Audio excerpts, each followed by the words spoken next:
नमस्कार, मैं हूं आपके साथ रितिका पांडे और आप देख रहे हैं न्यूज 21। और इसी बीच खबर देख रहे हैं जहां जयपुर नगर निगम ग्रेटर महापौर डॉक्टर सौम्या गुर्जर की अध्यक्षता में कार्यकारिणी समिति में लिए गए निर्णयों की पालना रिपोर्ट की समीक्षा बैठक निगम मुख्यालय में हुई है। आपको बता दें, महापौर ने निर्देश दिए हैं कि आगामी 7 दिनों में सभी मीट की दुकानों पर हलाल और झटका नाम स्पष्ट रूप से लिखे जाए। साथ ही रिहायशी क्षेत्रों में मीट की दुकानें नहीं चलेंगी और अवैध दुकानों पर तुरंत कार्रवाई होगी। उन्होंने अधिकारियों को फायर एनओसी से लंबित प्रकरणों के शीघ्र निस्तारण तथा जोन स्तर पर शिविर लगाकर पात्र आवेदकों को एनओसी जारी करने के आदेश दिए। साथ ही आपको बता दें, सर्वे कराने और पट्टों के मामलों में तेजी लाने के निर्देश दिए गए हैं। वहीं महापौर ने कहा है कि जनहित कार्यों को सर्वोच्च प्राथमिकता दी जाए। 10 दिनों के बाद प्रगति रिपोर्ट की समीक्षा बैठक फिर आयोजित होगी। कैंसर हारेगा, भारत जीतेगा। हमारे देश के प्रधानमंत्री नरेंद्र मोदी जी के नेतृत्व के अंदर हमारे देश के वैज्ञानिक निरंतर प्रयास कर रहे हैं कि कैंसर को हराने के लिए और भारत को जिताने के लिए। तो जब प्रयास होता है तो सबसे पहले परिवारजन के साथ में शुरुआत होती है। कोई भी कार्य या आप एक अभियान शुरू करते हैं तो परिवार के साथ में करते हैं। नगर निगम ग्रेटर जयपुर मेरा अपना परिवार है और स्वच्छता योद्धा मेरे परिवार की मुख्य हिस्सा है मेरे परिवार का। और मैंने शुरुआत ये मुख्य हिस्से से की।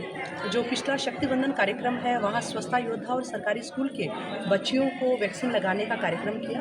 अब चूँकि सेकंड डोज भी लगनी है, कुछ बच्चियों को फर्स्ट डोज भी लगानी है। जो उसमें छूट गए हैं उनको हम समय से उनका नामांकन हो जाए। और साथ में कैंसर जागरूकता की बहुत आवश्यकता है, विशेष रूप से सर्वाइकल कैंसर, बच्चादानी के मुंह का कैंसर। इसके लिए लोगों में बहुत सारी भ्रम भ्रांतियाँ होती हैं। उन भ्रांतियों को जब खुलकर चर्चा होगी, हमारे बीच में डॉक्टर नयना अग्रवाल, डॉक्टर निधि और इनके माध्यम से जो चर्चा हुई, डॉक्टर सुदीप्ति अरोड़ा जो कैंसर सर्वाइवर है, इनका जो विचार है वो सब स्वच्छता योद्धाओं ने जाना तो निश्चित रूप से प्रेरणा आती है एक कि हम कैंसर को हरा सकते हैं। जब हम अपनी बेटियों को कैंसर का टीका लगा रहे हैं तो हमारे स्वच्छता योद्धाओं की बेटियों को कैंसर का टीका हम क्यों नहीं लगा रहे। तो इसको लेकर एक निःशुल्क सर्वाइकल कैंसर के वैक्सीनेशन का कार्यक्रम है, उसकी शुरुआत की है। कैंसर हारेगा, राजस्थान जीतेगा। हमारे यशस्वी मुख्यमंत्री महोदय जी के नेतृत्व में सर्वाइकल कैंसर की जांच के लिए एसएमएस हॉस्पिटल में विभिन्न हॉस्पिटल्स के माध्यम से निःशुल्क जांचें हो रही है और उनका भी लाभ उठाएं। और साथ में सर्वाइकल कैंसर का निःशुल्क टीकाकरण अभियान है, उसका हिस्सा बने ताकि हमारी मातृशक्ति सुरक्षित रहे। कितने स्वच्छता योद्धाओं को और कितनी छात्राओं को आप टीका वैक्सीनेशन करवाने वाले हैं? देखिए, ये लक्ष्य जो है, इसके लक्ष्य के बारे में विचार नहीं किया। जैसे शक्तिवंदन कार्यक्रम में 500 बच्चियों का लक्ष्य रखा। अब लक्ष्य है बड़ा है, जितनी संख्या मेरे पास में आएगी उन सबको वैक्सीन लगवाएंगे, किसी भी तरह की कोई भी कमी नहीं रहेगी। हमारा उद्देश्य है कि समृद्ध राष्ट्र, समृद्ध महिला शक्ति, स्वस्थ नारी शक्ति। तो स्वस्थ नारी शक्ति होगी तो देश का विकास होगा। प्रधानमंत्री जी के नेतृत्व में महिलाएं लगातार शुल्क वगैरह है, इसका जो शुल्क लगेगा वो कहाँ से?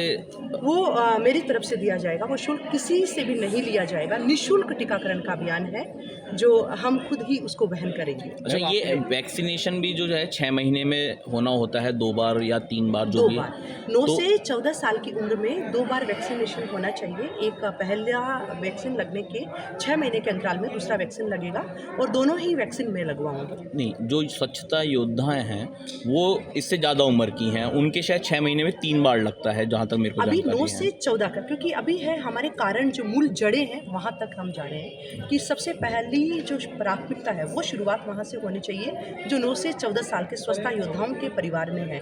जैसे हमने मेधावी छात्रों को स्कॉलरशिप दी, इसका उद्देश्य है हमारे स्वच्छता योद्धा सशक्त बने, उनका परिवार मजबूत बने, मुख्य धारा के अंदर आए। और इसी तरह हमारे स्वच्छता योद्धाओं की बेटियों को सुरक्षित करने का ये अभियान है जिसकी शुरुआत हमने की है।